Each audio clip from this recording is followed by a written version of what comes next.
കൊല്ലത്ത് പെരിനാട് പഞ്ചായത്തിലെ റോഡുകളുടെ ശോചനീയാവസ്ഥയിൽ പ്രതിഷേധം ശക്തമാകുന്നു. പെരിനാട് വില്ലേജ് ജംഗ്ഷൻ മുതൽ നെല്ലിപ്പണമുക്ക് വരെയുള്ള റോഡ് തകർന്നു കിടന്നിട്ട് വർഷങ്ങളായി. ഇതുവരെ റോഡ് സഞ്ചാരയോഗ്യമാക്കാൻ അധികാരികൾക്ക് കഴിയാത്തതിലാണ് നാട്ടുകാരുടെ പ്രതിഷേധം.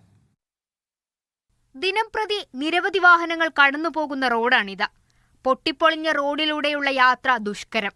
പെരിനാട് സ്കൂളിനോട് ചേർന്നുള്ള ഭാഗത്തും അപകടം പതിയിരിക്കുന്നു. ഇരുചക്ര വാഹനങ്ങളിൽ പോകുന്നവർ ഉൾപ്പെടെ അപകടത്തിൽപ്പെടുന്നു. നിരന്തരം അധികാരികൾക്ക് പരാതി നൽകിയെങ്കിലും ഇതുവരെയും പരിഹാരമുണ്ടായില്ല. ഈ റോഡിൽ വീണ് അപകടം സംഭവിച്ചതാണ് ഈ വണ്ടിയുടെ ഈ അവസ്ഥ.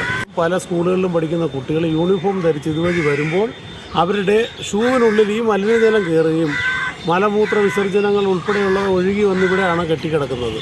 ഇത് കുട്ടികളുടെ ഷൂവിനുള്ളിൽ കയറുകയും രാവിലെ മുതൽ വൈകിട്ട് വരെ ആ സ്കൂളിൽ ഇരുന്ന് പഠിക്കേണ്ടുന്ന ആ ഒരു അവസ്ഥ, കാലിൽ ചൊറി അങ്ങനെയുള്ള ജലജന്യ രോഗങ്ങളൊക്കെ കുട്ടികൾക്ക് പകരുന്നുണ്ട്. വിദ്യാഭ്യാസ സ്ഥാപനങ്ങളിലേക്കും ആരാധനാലയങ്ങളിലേക്കും പോകുന്ന റോഡാണിത്. മെറ്റലിളകി ഗർത്തം രൂപപ്പെടുന്ന അവസ്ഥയാണ് പലയിടത്തും. നിയമസഭാ തെരഞ്ഞെടുപ്പ് വരുന്നതിന് മുൻപെങ്കിലും റോഡ് ശരിയാക്കി സഞ്ചാരയോഗ്യമാക്കണമെന്നതാണ് നാട്ടുകാരുടെ ആവശ്യം. മീഡിയ 1 കൊല്ലം.